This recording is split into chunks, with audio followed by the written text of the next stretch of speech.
Welcome back, everyone, to R2Kast number 91. If you watched last week's episode, you will see that I'm only one-handed, still in the same sort of feeling at the minute, trying to pretend I'm not in a lot of pain and trying to pretend I'm really hard, but I'm not.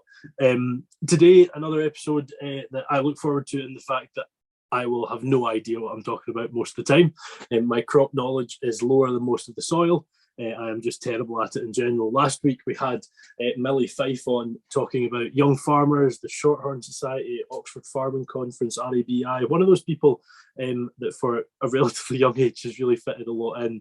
And next week we've got Rack of Glam on Instagram, Justine, I believe Fulton is her surname, talking about the butchery side there and sort of her challenges she's faced coming into the butchery industry as a female, which is a really interesting episode coming out there as well.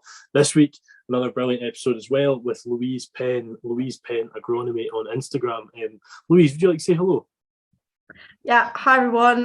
Louise Penn, agronomist and farming consultant and farmer's daughter. So all things farming. Just before we get started with another episode of the R2Kast, I would like to thank our primary sponsors, A-Plan Rural. A-Plan Rural are heavily involved on the social media scene in the ag space with 120,000 followers on Instagram. They use this following to host social media takeovers with farmers throughout the country to showcase their stories. They also post to their rural community blog with further stories about these people in the industry. On top of this, they like to support initiatives that are championing the British agricultural industry, such as myself. So thank you to A-Plan Rural for that. And just before we hit record, Louise said, all of the things I have that are interesting are farming. And that is exactly what this podcast is for. So I'm looking forward to it a lot. I made a point of saying crops are not a thing I understand. In the office at work, anyone mentions crops, they sort of ask everyone's opinion and sort of just quickly scale past me. It's not that I'm not interested. It's just that I'm really not great on it. So I'm quite looking forward to this episode, learn a bit myself. Louise, just for the listeners, could you give us a wee bit of a background on yourself, where you said you're a farmer's daughter there, so obviously from a farm. Was farming as a youngster something you were always interested in? So my family are tenants on a mixed farm in Northamptonshire. It's got about 650 acres of arable crops, and then we've got about 2,500 sheep and some cattle. Growing up, I was always involved in the farm. I had an egg business when I was growing up, so me and my brothers used to sell eggs on the driveway and sell some vegetables, sell chickens. So always been quite entrepreneurial from a young age and involved in the farm in that way. Making money, helping out, going shepherding with dad. Lambing's probably always my favourite time of the year. But I didn't really see it as a career as such. Not when I was growing up. I've always been quite studious. I'd always come home, do my homework, and liked I've always been academic, so I'd always was at school. I was like wanted to go to uni, but didn't really see agriculture as a career path, which is why when I kind of learned more about the crop size and how much it's linked to science and the agronomic side, that was when I kind of really got interested, because I was actually, you want to be fairly clever to understand some of this stuff, and I realized how complex growing a crop is. It's not just dad jumping on a sprayer or a tractor. There's actually some thought behind it. So that was really interesting, and that's when I was like, actually, I do actually want a career in this. And what age was that when you realised, oh, maybe I do want a career in this? Was this before uni, or was this, when did that come? This was probably about when I was doing probably my A-levels and thinking about what I was going to study at university, and then doing agriculture was the obvious choice. And I went to Newcastle and did agriculture and farm business management. And was that a 3-year course, was it? Yeah, 3 years course. Yeah. Did you have like a project dissertation thing to do in that? Yeah, I did my dissertation on urease inhibitors for fertilizers, which was very exciting, but actually quite topical, because they're going to become compulsory to use. Well, could you tell us a bit about that? So basically DEFRA want us to use urease inhibitors. It slows down the hydrolysis of urea, which stops it from volatilizing as much. So it releases nitrous oxide emissions, which the government wants to try and reduce as part of their climate targets. So basically they want people to use urease inhibitors with their fertilizer I can't remember the specific date, but you've got to use it as you head towards the summer, because your fertilizer is more likely to volatilize. So yeah, quite topical. If anything has summed up what I said earlier about this is going to be a podcast where I'm going to be listening to things that I want to pretend I understand, it's that sentence. I just hope what I'm saying is technically correct, but it should be. Wow. God, I've filmed 91 episodes. I don't think I've ever sounded so smart in one sentence. That was impressive. So like you did your project on that. What results did you find? I cited a literature review and just concluded that they are effective in reducing emissions.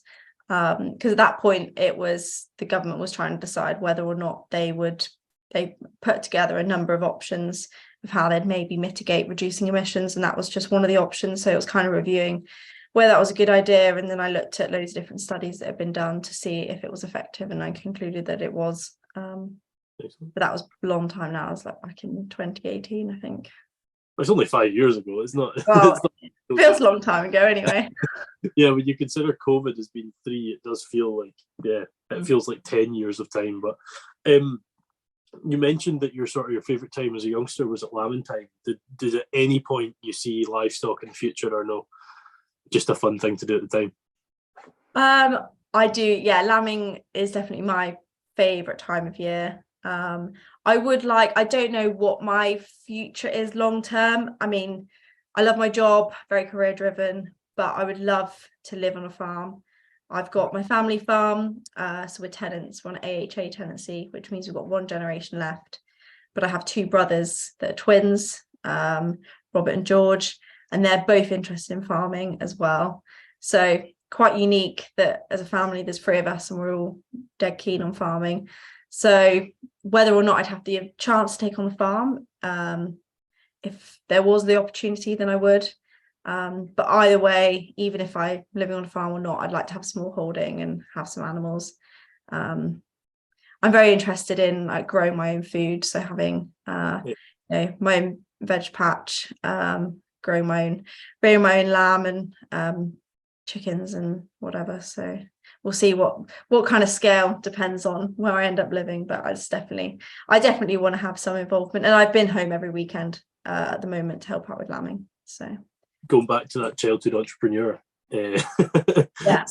Yeah, definitely. There's something so quaint about that idea about a small holding, that sort of thing, isn't there? It's a really nice feeling about it. So if you're going home every weekend, to take it you live quite close to home? About an hour. So it's not too bad, but I have clients spread out over a number of counties, so I kind of dip into home. So if I'm near home crop walking 2 days on the trot, I usually just end up staying at home at the farm, which works quite well, really. Is Newcastle Uni far from there? Yeah, that was a lot further. Yeah, let's go further afield, so I didn't have to come home at the weekends. I thought you want to be at the pub and that instead of working from home for nothing. That was my intention when I left home as well, going to uni. So you've left uni, and you've what was next for you? What came after uni? Everyone from Newcastle, like pretty much my whole year, all seemed it was the thing that everyone went to Australia. So okay. I went to Australia.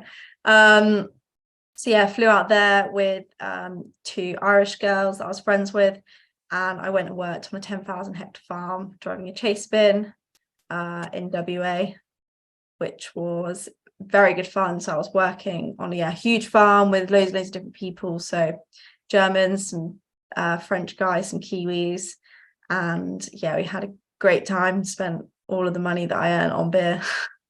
But it was such a great experience, and from an agronomy perspective, it's completely different over there. Like the farm that I was on was like northeast of Perth, and the yields were really low. I think they're averaging like 1.5 tons per hectare, which was so low. So yeah, and that very was different farming out here. What was that? Was that wheat? Yeah. Wow, that's low. Good God. Yeah. But it was just like a sand pit. Yeah. Found out when I got my tractor stuck in the sand.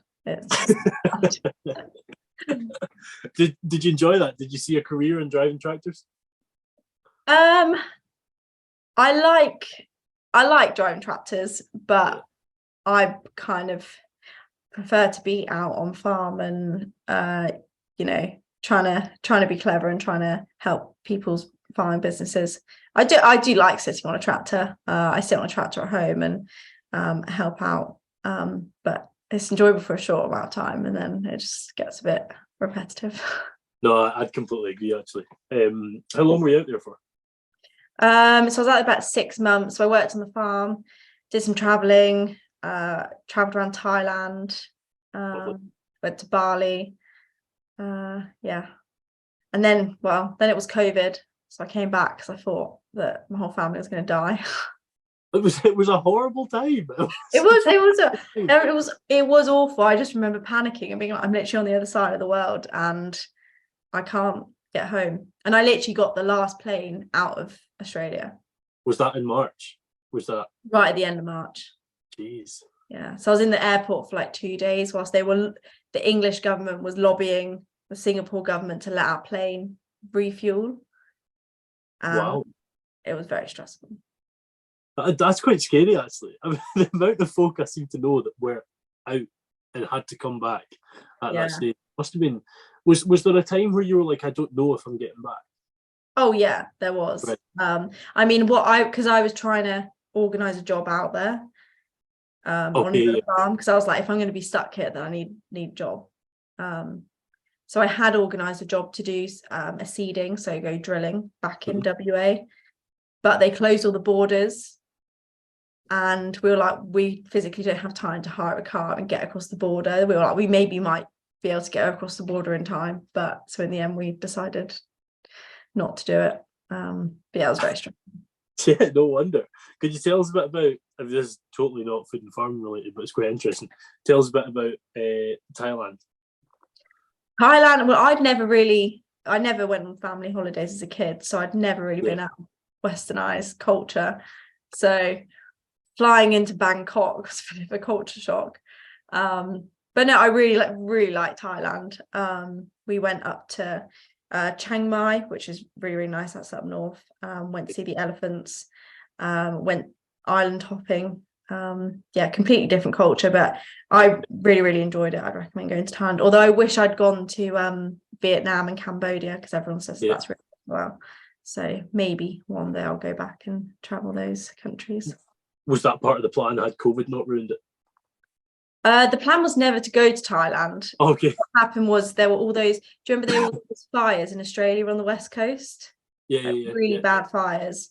So because of those fires, I couldn't go and travel the east coast, which I was meant to do. So at the time, I was like, well, Thailand's quite cheap, so I'll just go there for a month. That'd be class. Yeah.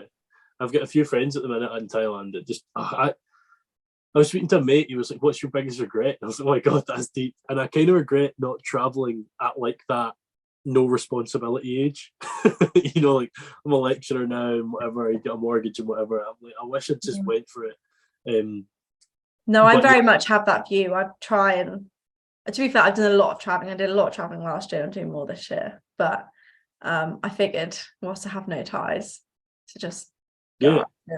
Although I keep saying this is my last trip, and then I end up going somewhere else. But well, I'll be honest, in the last 3 days where I've been sort of stuck at home from work, someone mentioned Skyscanner to me. I'm like, oh my god, this is amazing. You can go to Austria. You can get really cheap flights, like, even if you want to go somewhere for the weekend, it's super cheap. Yeah. No, I think I might actually do it over summer, just book a few places and see where I end up, because I've never done it really. I've been to Holland and Iceland, and that's it. Out with the UK, so got to get some more miles under me, I think. So you had to come back from Australia, which is a shame. Maybe planned to wait out a bit longer. What was next? Did you find a job straight away, or was working on the farm? I came back in the middle of lambing, so of course we find then. So that was great. I had a job straight away. Didn't even really notice. I mean, we were very lucky being farmers, because you didn't really notice that COVID was going on, because life was just normal. You know, you went out, you worked on the farm, and that was fairly normal. So yeah, I did lambing and then applied for a few jobs. And I'd always wanted to work for Hutchinson's, which is a ag company. They have a really, really good training program. And I'd kind of for the last few years been speaking to the right people and, trying to get myself in there on their radar. So I applied for a job with them and I was very lucky to be accepted onto their training program. So I started that in November of that year after coming back from traveling in March, after working on the farm in the summer. And then I was with Hutchinson's for about 18 months, then did the majority of their training program, did my basis, did my facts, spent a lot of time behind teams, to be honest, because a lot of COVID in that time. But yeah, so did there and then started to pick up my own clients and spend most of that time shadowing other agronomists. And just before we got on Hutchinson's, that period of 3 or 4 months post lockdown was some of the best weather. It was lovely. Yeah, it was really nice. That was just working on the farm, running after sheep, sitting on the tractor. Yeah. No, it was. I've said this a few times. I almost feel guilty saying it, but it was one of the best few months of my life. Like just on the farm, being actually paid for being on the farm, so I was furloughed. Yeah. It was a really nice time. I do feel a bit guilty saying that, but it was lovely. So you started with Hutchinson's. Could you tell us a bit about like what your sort of what a day in your life was at that company? I would just like to quickly interrupt the show for a minute to give you some extra information on our primary sponsors, A-Plan Rural. A-Plan offer bespoke cover for farms and estates the UK over, and will give you tailored insurance for anything on the farm, from your old workhorse tractor that's been around 20 years or a fancy new and exciting diversification. So when it wasn't lockdown or COVID, so as a trainee, you're getting up. So I drive to meet one of my colleagues who would be a fully trained agronomist, and I basically, a lot of my time was going out with them for the day, so shadowing them. So they would go and look at their clients' farms, and I would come along with them. With agronomists, you walk crops, and we'd go through some of the decisions, and they'd ask me, what would you do on this field? And then we'd talk about different scenarios and talk about how best to manage your clients and all of the other thought process that you go through. And I was doing that pretty much most days of the week, and then also trying to pick up some of my own clients. So a bit of cold calling as well, which wasn't the best fun, but it was. I think it's a good thing to do. Good skill to learn, isn't it? Yeah, it's really daunting at times, and some people would be not very nice, and you'd kind of go back down the drive and be like, oh, okay, maybe I'll just go home now. But some farms you'd go on, you'd have the most interesting conversations, and I still know a lot of people through all the cold calling that I did when I was at Hutchinson's. So it's like gauging that, is this person ready to speak to, or should I come back tomorrow? Yeah. Well, it's difficult because you're not basis qualified, or you're recently basis qualified, and you're basically going on a farm and wanting their agronomy, trying to, get your foot in there when they've probably already got agronomists that they've had for years. I mean, the relationship the farmers have with their agronomists is, they're very, very close relationships. Yeah. You speak to, some big farms, they'll speak to their agronomists, at least on a weekly basis. And if not, some farms will speak daily if it's a very big farm and their agronomist is very involved. So it's a hard relationship to crack. No, definitely. And you mentioned basis and facts, which I was going to ask if you had, and what was involved there. Could you tell us what's involved in basis and facts? Because I remember hearing about it and thinking, well, that doesn't sound like much, but as I grew older, I realised that is much. Yeah, so it's basically the qualification that you have to practice agronomy. And then your facts qualification is in order to do sign off on fertilizer recommendations. And it's pretty hard, especially from my point of view, because I had to learn all about potatoes and sugar beet, and there's not really any of that growing around me. But you've got to learn, all of your different crops, all of the different pests, their life cycles, the thresholds for treatment. You've got to learn the different diseases and their life cycles and what products you might use, and then making sure that, the cultural controls as well, because ultimately the last thing we want to do, the last thing you do is pick up a can, and it's all the other things prior to that you can do, so that your can's your last option. But no, basis is really, really good, but that is ultimately like the foundations, and it's then the stuff from then on that you kind of build on. I like that, the can's the last option. That's a nice way to look at it. What's involved in getting your basis and facts? Like, how long does that take? For someone listening, they're thinking, oh, I'm looking at getting that. What are they expecting to come across? It depends, I guess, what provider you use, like who you do it with. But it would take, you'd probably want to give yourself like 4 months to do the various bits of training and the studying. There's a lot of studying involved. And then, I mean, I was lucky because with my job, I got to go out with agronomists, but I've got friends who have done it who don't, you need to have an agronomist to go out with, because, I went off to Norfolk and stuff and went and walked potatoes with agronomists over there, which, was invaluable, because I don't know much about potatoes. I don't look after any potatoes now, but that's like a whole different ball game to say a wheat crop. It's all different chemistry, different pests, and yeah, a lot of work involved. So being able to go out and do an agronomist will kind of make it a lot easier if you are thinking about doing a basis qualification. On sort of more the facts side, the fertilizer side, we've seen mad price changes in fertilizer in the last year, shooting up to 4 figures, and now sort of coming down in the last couple of months. We don't really know what's next. Has agronomy in general changed hugely in the last year because of that, or is it still a similar sort of principle, if you will, but just working down different routes?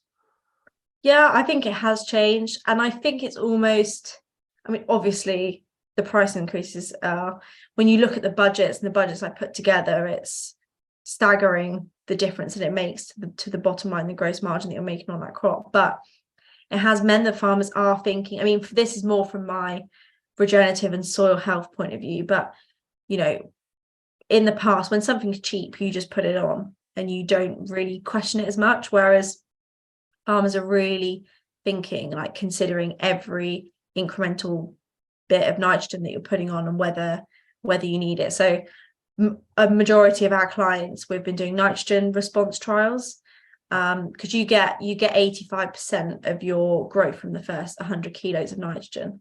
So anything, most people are putting on 220. So anything after that, it's giving you extra yield, but it's a proper curve. So it's encouraging farmers to do their own trials, because, you can see what someone else down the road has done, or read something in a book or an email, but ultimately no one else has got your soil type and your farm. And trouble is, it changes year to year, so it's doing nitrogen response trials every year, but you can really think about what you're doing. And a lot of people last year did cut back on the amount of nitrogen they were using.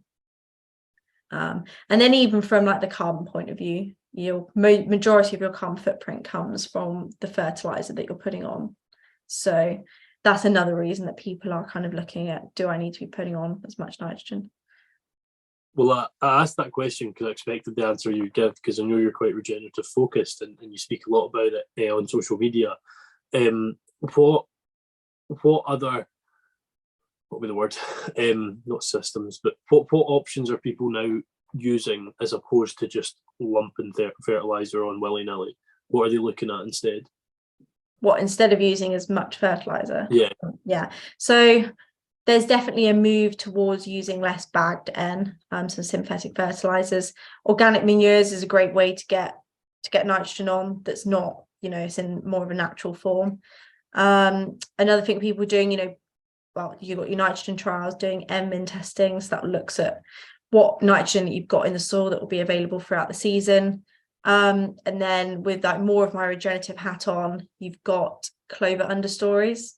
So I've actually got quite a few clients that are doing this, and I'm interested in doing this on my family farm. So, establishing a clover understory underneath your wheat crop. And then you've got, clover's a legume that's going to fix nitrogen. And then if you've got livestock in the rotation, then you can graze that, and from grazing that nitrogen you're going to fix more nitrogen. I mean, grazing that clover, you're going to fix more nitrogen. And then you've got companion cropping. That's another way to get more nitrogen in the system. There's lots of really people, it's forced more people to think outside the box, which I do think is a good thing, and just use less overall. I'm looking after some wild farmed wheat this year. Okay. You may have not heard of, but it's a guy called Andy Cato, who used to belong to the band Groove Armada. Right, okay. You might know of, people would recognize his music.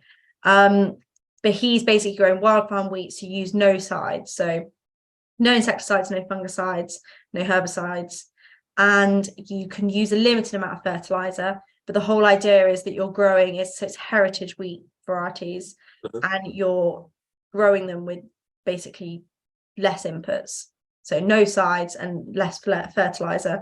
And the idea is that it's regeneratively grown wheat, and it's better for the soil, and they're encouraging people to do clover in the stories, do bicropping, and have a rotation that's focusing on the soil health and increasing your microbes and your fungi and your protozoa in the soil, by putting less inputs on, which when you learn about what some of these like fertilizer does to the soil, it really makes you question what you're putting on your crops.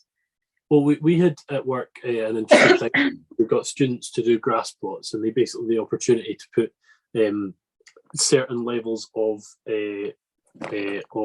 organic fertilizer, so using slurries. And the thing that really interested me was, I think we had the option of putting just over the legal limit. And when that happened, the earthworm populations on top was so high because it just became they couldn't live in it, they had to leave. And I thought that was so interesting. I mean, as I've said at the start, I'm not up on this side of things. I find it interesting, but not up on it. But what was the question? Yeah, the wheat you were talking about there, no insecticide, no fertilizer, that sort of thing. What sort of yield are you pulling off of that? Again, that would depend on your soil type, and historically, if you've used a lot of muck, then you'll have a lot of fertility in the soil.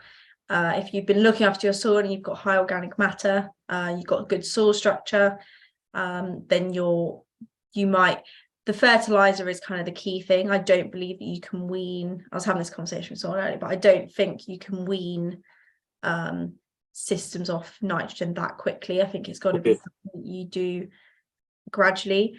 But I would say that if your soil's in good condition, then you can get away with using a lot less nitrogen. But it also depends, your how many weeds you've got. If you've got a really big blackgrass problem and you try and not use herbicides, you're going to grow a very good crop of blackgrass.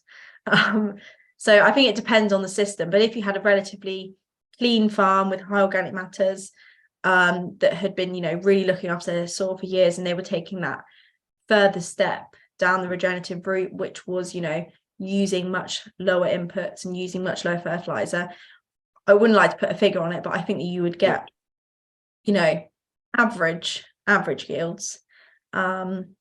I would like to think that you could do that, but we will see, because I'll be sharing on my Instagram some of this wild farm wheat that I'm looking after this year, because I'm very intrigued to see how it's going to do. But it's a new concept. There's a lot of people are doing it that haven't done it before. But I know there's people that are getting, doing very low input crops and actually getting really decent yields. So yeah.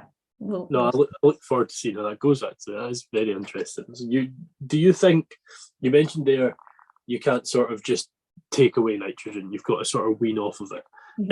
Now I'm just trying to think in my head sort of graphically here, is there what does, and I'm focusing highly on yield, which is probably the wrong thing to focus on, but what does yield look like if you've got a field that has been heavily nitrogened over the course of however long, and then you start to wean it off of that on a slow basis? Does yield drop and then sort of come back up as you start, integrating new biological assistance, or using muck instead of sort of inorganic nitrogen, or looking at different like undersowing, like you said there?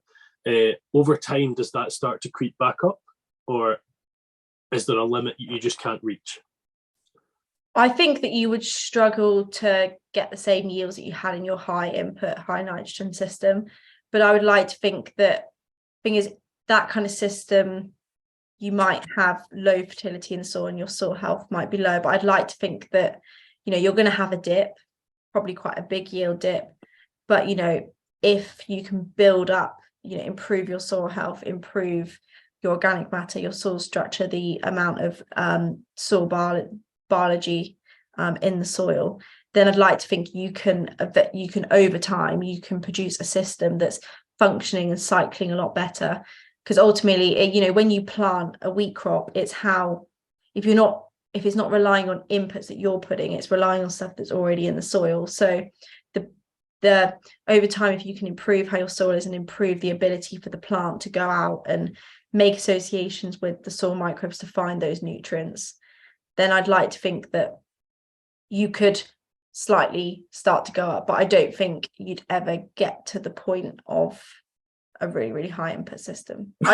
You potentially would do, but it's on that journey. It's trying to control from an agronomics perspective. It's making sure you control your grass weeds. Grass weeds, huge issue.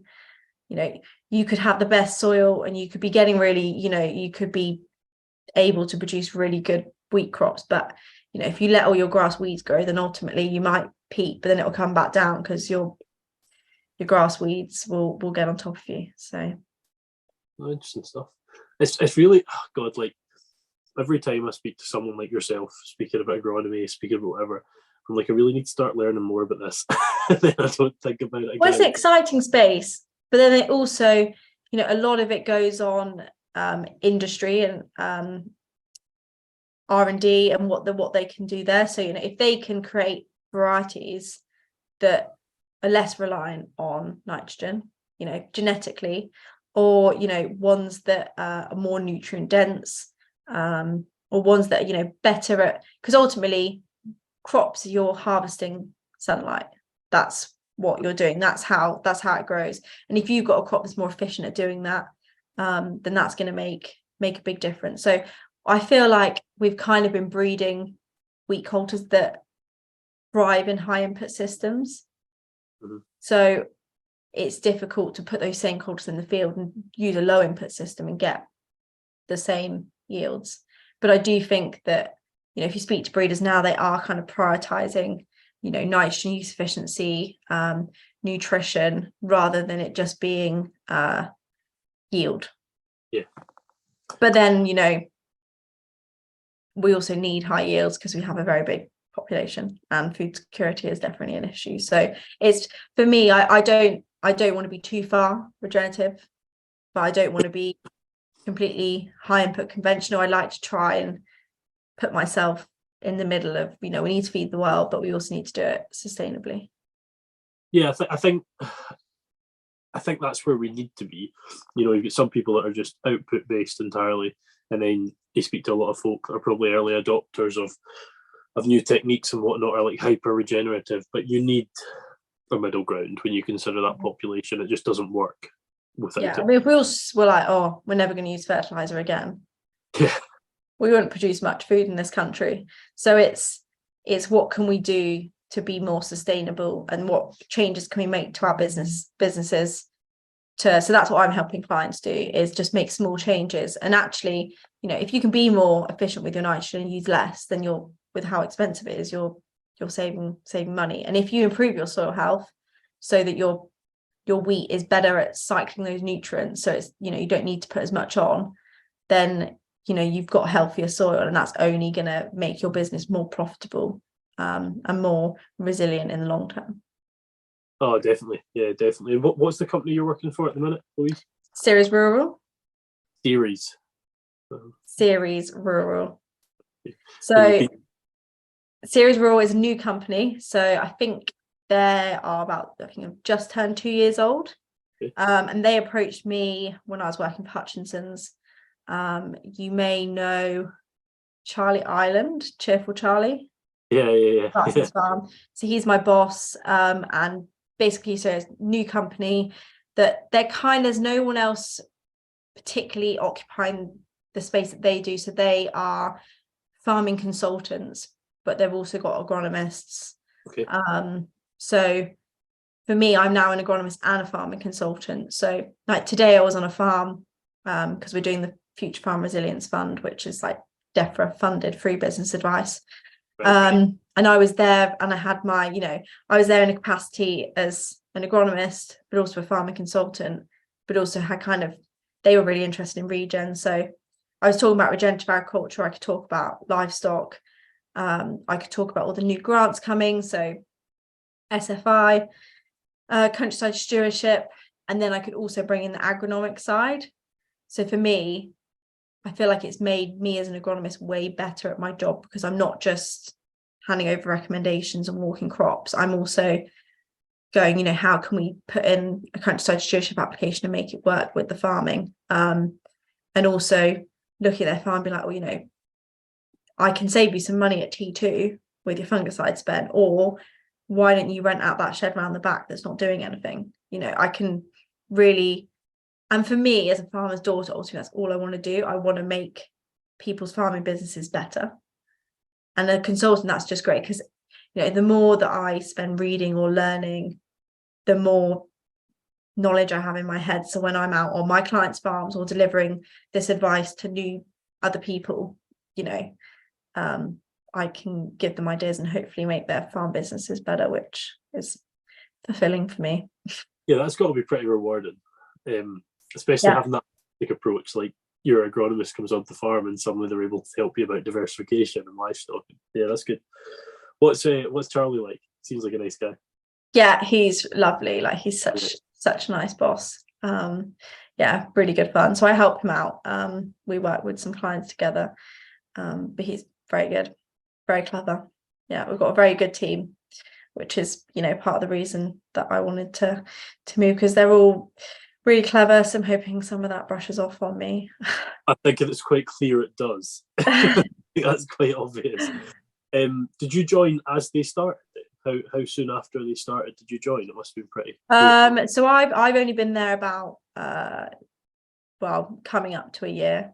So they'd been going for just over a year when I joined. But I mean, I'm very, very busy. So the company's doing well. We've got a lot of work on. I've taken on quite a few new clients since I've been with the company. But yeah, always hiring. Excellent. Well, here, if anyone's listening, need good graduates. I'll keep that in mind, because obviously I see quite a lot of graduates. So I've actually got one person now you say that. Good to know. Good to know. And you speak, if you go onto your Instagram, and if you're listening and you want to follow Louise, it's Louise Penn Agronomy. Is that right? Agronomist? Yeah, agronomy. Yeah. Original name. It's a good name. It's a good name. I actually thought your name was Louise Penna for so long. I've been reading it wrong. So I was reading it entirely wrong. And then I just the name was long, I kind of forgot the next part. But yeah, for a while I thought that. So I might have actually written the first Zoom invite as Louise Penna before I realised. So that was embarrassing. That's okay, don't worry.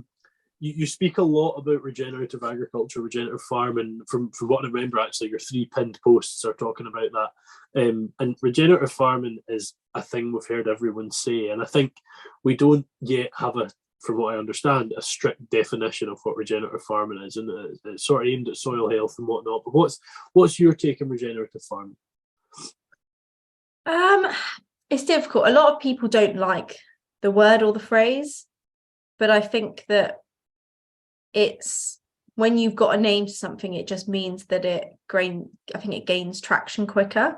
So I don't mind the term regenerative agriculture, but for me, I think it's just any farm that is, you got the 5 different principles, which I mentioned on my Instagram. I can't remember these now, but adding diversity, moving the soil less, having living roots in the soil armor, integrating livestock. I think that's probably missed one. I think any farmer that's doing some degree of those, and basically just looking after their soil and trying to be more sustainable, can consider themselves adopting regenerative practices. But I think it's some people go, readers a bit cult like, and it's I don't think it is. I think most of the farmers that I mean, some of them, they don't care that much about their soil. They're just bought a direct drill because fuel, the diesel costs went up ridiculous. Labor costs are really high. They can't pay someone to sit on a plow because they can't afford the diesel or the guy on the plow. So it's not everyone's doing those practices because they want to be a regen farmer. But for me, so I've got a new client that I accidentally have got very into regen. But for him, he just said it's made farming exciting for him again. Okay, yeah. Doing the same thing year on year on year on year. It's not, you get the piece of kit out the shed, you sit on it, you drill, you put your spray on. That's just what you do. It's the same thing. I mean, for me, farming's very exciting, but you do the same different things on the farm every year.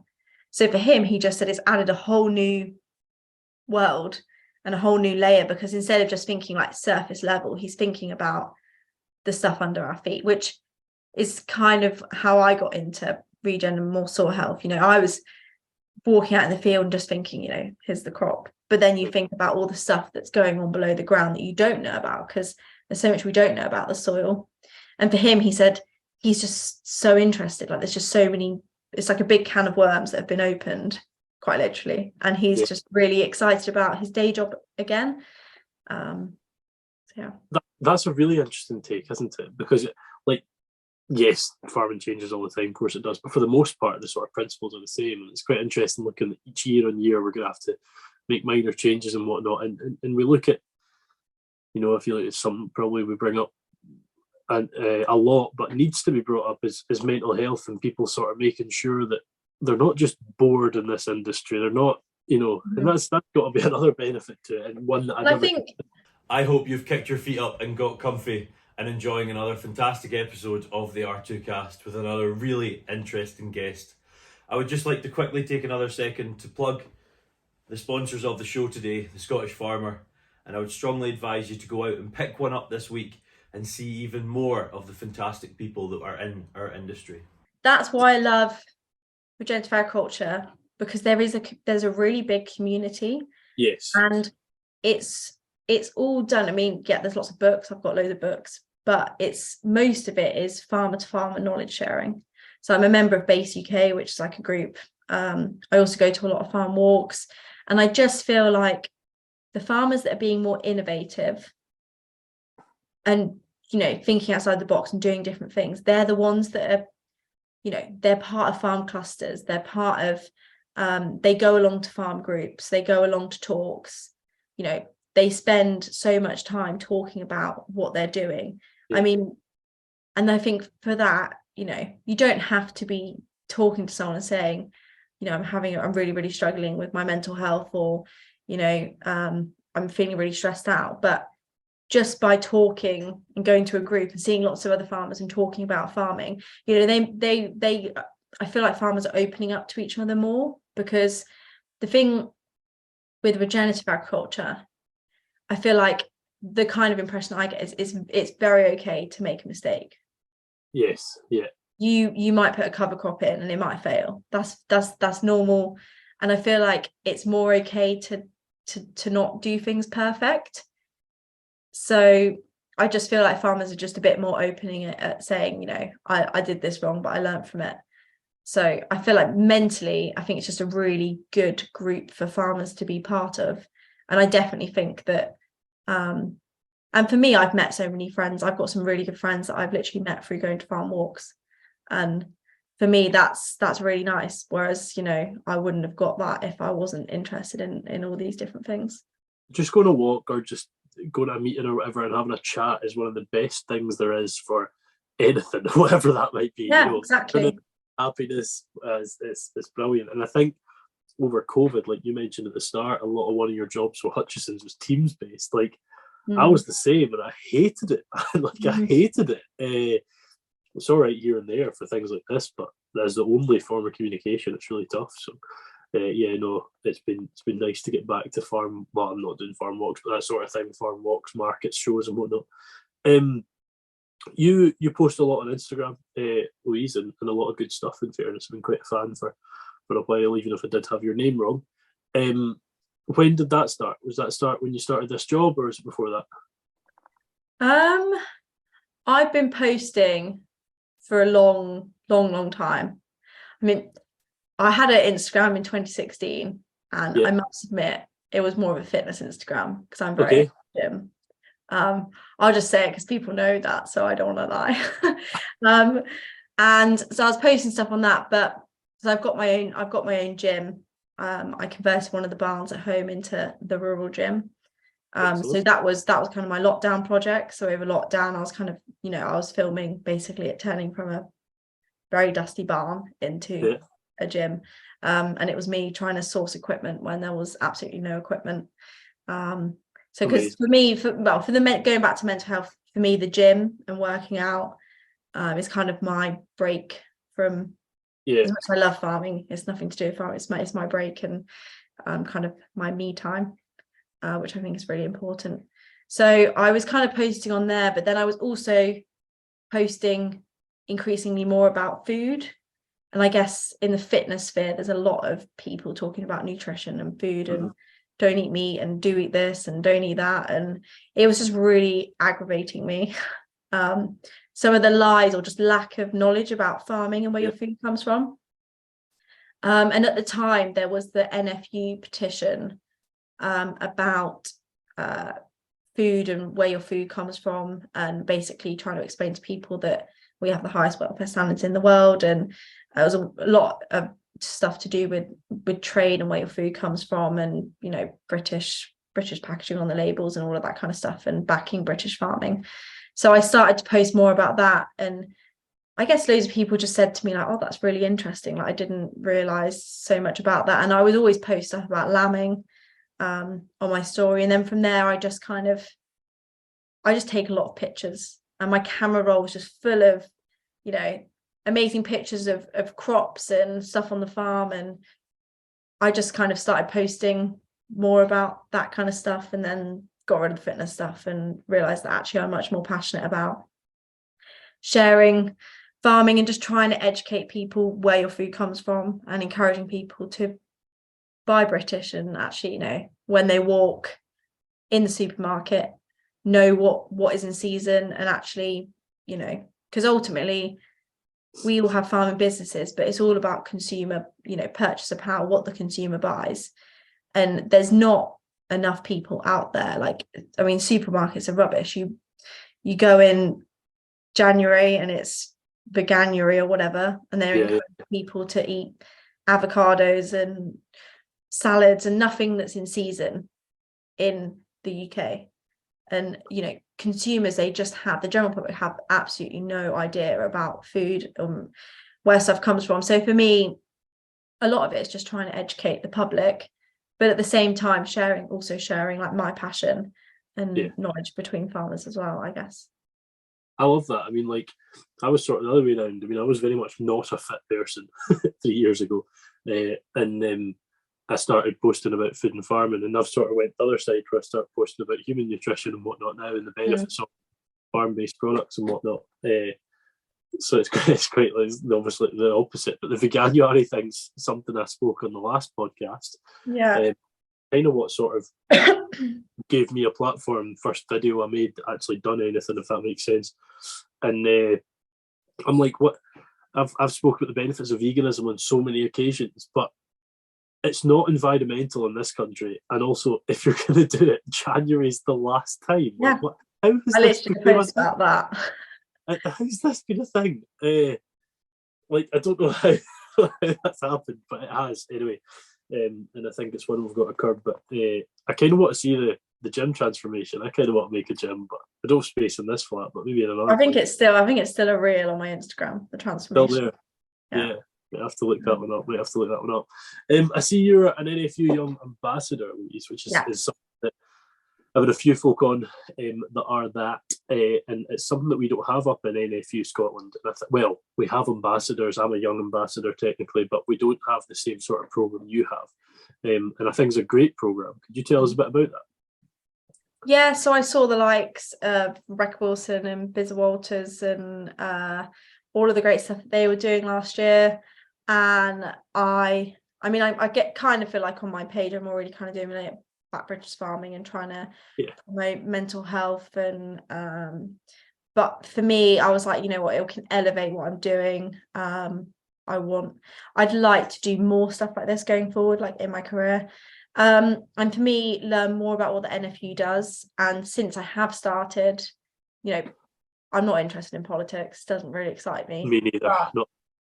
But you know, it's a crazy time for politics at the moment. You know, we're going to have a general election next year. Wouldn't be surprised if it's Labour, judging by Theresa Coffey at the NFU conference wasn't very impressive. But I think that lost a lot of votes for farmers' confidence in the government to deliver on farming. But aside from that, you know, the political side, as much as, you know, I could have loads of followers, but I'm not really going to do that much. It's, you know, so much of what needs to happen is driven by policy and government. So I think it's so important. I suppose it's so important for us to understand what, you know, the NFU actually has such an important role in lobbying and trying to get the government to kind of follow what farmers want and be that voice in between. And for me, learning about more of the political side has just been really interesting. And now I'm like, oh, yeah, actually, I should probably write to my local MP and, you know, invite them to the farm and all of that kind of stuff, which you hear people say, but it is really important because, you know, they're going to write their manifestos. And if you can get something in that manifesto, then they're going to have to deliver on it. So that's a really unique position than, you know, just when you've got a government rolling on one year to the next. Well, that's at least what I understand. But yeah, only need politics. No, I completely agree. I mean, I embarrassingly 4 weeks ago on the podcast went to mention our Prime Minister and then couldn't remember his name. So like, I'm not exactly. I'm not up on this stuff. I do now know it's Rishi Sunak. I do know that as well. It's very confusing. It's just been too many. Well, we have a few, haven't we? We had more prime ministers than monarchs last year, which is quite random. But it's politics is not a thing I'm a fan of. But I think we need to be maybe not strictly involved in politics, but certainly getting politics involved with us and showing the positives, like you say, which I think is a very, very good point. What other things does being an ambassador then, if you what things are involved? Are you at conferences? Or you what do you get to do? So I had some training, went to the NFU conference, got the opportunity to sit down with Mark Spencer and ask him some questions, which is quite, you know, I was into the Farmers Weekly podcast after I left the conference, and he was talking about everyone there, and I was like, oh wow, I actually got to speak to pretty much all of those people in person, which is quite a unique thing to be able to do. I asked a question at conference, which I kind of accidentally did. It was a really thought-provoking talk on food and nutrition, actually. And so I asked a question around like regenerative farmers and like nutritious food and how we can educate consumers to you know, buy that kind of food, but also reward farmers for, you know, producing food in that way. And asked that in front of like everyone, and I was like, oh, that's quite scary actually. But yeah, I encourage, you know, public speaking. I've written quite a few articles. I've got another article to write this week for the NFU magazine. So opportunities like that, and then we've got going to the Houses of Parliament and a few shows in the summer, and just meeting the rest of the cohort, the ambassadors this year and the previous ambassadors. There's some really switched on, amazing people that are, for me, like, I speak to lots of other agronomists, I speak to lots of other farmers. It's the people in the other areas of the supply chain that I find really interesting to listen to. So whether they're, you know, working for a supermarket, or they're working with carbon, or, you know, there's a guy this year that has his own market garden and has his own veg scheme that he delivers on a bicycle. I mean, there's another guy that lives, who's that? His guy name's Hamish. Yeah, I thought that. These details. You should interview him. He'd be really interesting. What's her name? Oh, I knew it was going to be Hamish. That's terrible. I can't remember his surname. Yeah, no, I know exactly what you mean. But there's some really, really interesting people. And for me, I don't know, I always look at people that are older than me and they just know everyone in the industry. And I think it's so important as a young person to also know loads and loads of different people. So for me, just meeting all these other young people that are doing like exciting stuff, and I guess, you know, we're all passionate about farming and trying to make a difference and trying to change, and we've got lots of exciting stuff we want to do this year. We want to like raise some money for charity and do the free peaks or something like that, and Excellent. we're all gonna meet up and go to each other's farms and try and like share knowledge between each other. So lots of exciting stuff. But like you're saying about older people that have a network in the industry, just look at the network you've got. You know, you're not even 25. You know, like that's impressive. It's amazing what you can build up with social media as well. I mean, it's that, and I have met a lot of people through social media, and I get a lot of people messaging me and asking me questions. But yeah, going out to farm walks, I literally made 2 really, really good friends, 2 girls, and we're actually all going to Canada, traveling together in July, and we're going to regen farms. So I'm really excited. Oh, it's like traveling with work. It's not work, we're just going on holiday, but also want to go see some farms because we're all sad and like farming too much. It sounds like there's a bit of work in there, Louise. It's a wee bit anyway, because we're all sad. Here, passion's not sad. Passion's not sad. We've got to stop pretending that it is. No, here, time always flies by when you do these podcasts. That's already been 55 minutes. Just sort of disappears. Oh, wow. Yeah, I was looking at like the other ones and I was like, they're so long. I can't talk that long. No, that's a lie. I can talk forever. I'm very good at talking. I'm about the same. I was actually speaking to someone had asked me to do some kind of film shoot recently, and they were like, how much do you talk on camera? And I was like, well, I've done a bit of sort of piece to cameras and whatnot, but like, if you include this, I've done and I went and checked the day after, I've done 135 hours of podcast, and then yeah, I spend my life speaking in front of students, and sometimes I think I can't talk to people, and then I'm like, wait a minute. Yeah, definitely can. I'm wrong here. But no, here it's been class. I love getting folk in the crop side on. Now I always worry I don't do the interviews justice because I'm like, oh god, I don't know what I'm talking about. But you certainly knew what you're talking about, and you covered everything. I hope people think so anyway. No, here, the first sentence you said, I was like, so that's 4 words I don't know the meaning of. But no, really interesting, really enjoyed it. But there's 2 questions. I don't know if you ever listened to the podcast before. There's 2 questions that I ask every single person that comes on.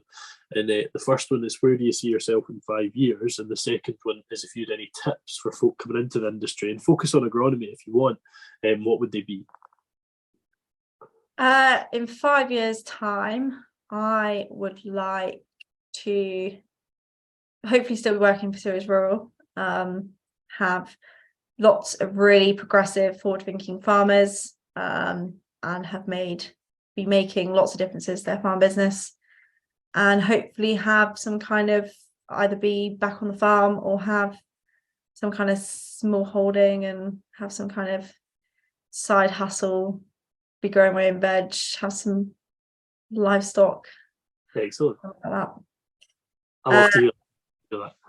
And then tips for people coming into the industry. I think just take every opportunity and really, just attend things. Like I go to shows, I talk. If I go to an event, I go up and I talk to the people that I want to talk to, and I make it known that who I am, and I ask the right questions, and find what you're really passionate about and interested in, and then your day job is really exciting and you're interested in doing it, and then it doesn't feel like a job, and you probably end up like me, working too much and your job becomes your life, but it's very fulfilling, and that's what makes it good. So find something you're really interested in, learn all about it, and then it won't feel like work, and you'll have a great life. I think that's such an excellent point. Like, I mean, I never feel like I'm really working, because you just enjoy what you're doing, and that's more important than the money that's coming in. That's more important than whatever, Exactly. And I liked your point about sort of going up and just speaking to the folk you want to talk to. Like, when I probably just came out of uni, I was thinking, oh, I'm going to go to the show, Highland Show, whatever, and I'm going to speak to this person, whatever, and then I'd see them and I'm like, but you get so much. No, I know what you mean, but you've just got to go and you've got to do it. Like there's loads of stuff. Like I really want to do a Nuffield as well. That's next on my list for a few years' time. But currently writing an application as we speak. Oh really? Yeah. Oh, super exciting. Looking at social media, so that's my thing. I've written a draft proposal for a PhD in social media, but I think Nuffield would be a good kick-off. Oh yeah, I really want to do a Nuffield. Yeah. But you know, I've literally got a list of the year and what I want to do that year in terms of like courses or goals or whatever. Oh my god. Wow. That's amazing. That's so and I just got like there's different things I want to do and I just try and do them. So. Yeah. I hear that's organised. Like, I mean, I like to think I'm pretty organised, but that's quite something. I haven't got that, that's for sure. I feel like I look organised. I'm not always organised. I'm kind of running around in a mad rush most of the time trying to get everything done, but people think I'm organised, so that's all right. Yeah, that's pretty organised, that does. The plans for what's happening when. Good God, that's good going. But no, it's been great to chat. Hopefully over the next few years we get to follow you, see where you're going with Nuffield. You're obviously going to Canada on a holiday to look at farms, but you obviously are quite interested in this stuff. Yeah. But no, thank you very much for coming on. I hope you enjoyed yourself. I hope it's been a good time. Yeah, no, really enjoyed it. It's good. And you said you hadn't really done this sort of thing before. You're certainly very good at it. So I'm sure I spend a lot of time talking to my phone. It's nice to talk to someone else that's not just no one at the end of my phone when I'm doing stories on Instagram. So no, excellent. Well, it's been a pleasure being the person on the other side. So thank you for coming on. Appreciate your time. For those of you listening, I'm sure you've enjoyed another excellent episode of the R2Kast. As I said last week, we had Millie Fife, ex-English Young Farmers National Chair, and sort of PR and marketing is her thing in farming these days. Next week we'll have Justine, I'm sure her surname's Fulton, but I keep forgetting and saying it wrong. Rack of Glam on Instagram, a butcher.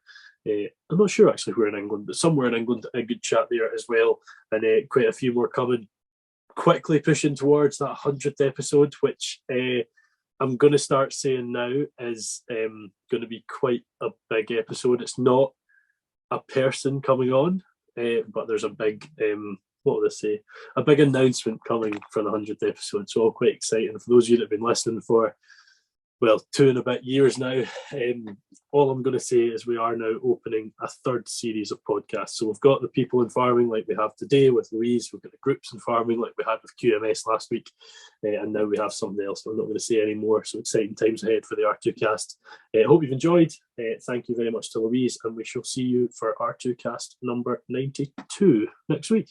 I hope you've enjoyed another excellent episode of the R2Kast. I just want to take this moment to quickly thank our primary sponsors once more, A-Plan Rural. If you follow A-Plan on social media, you'll see the work they're doing to really promote British farming and back our industry. It's been a pleasure working alongside A-Plan Rural so far, and long may it continue. The values of A-Plan Rural runs perfectly in line with the whole mantra of Rural to Kitchen, and I'm glad to have them on board. Check them out on Instagram at A-Plan Rural and on Facebook at A-Plan Rural Insurance. See you for the next podcast.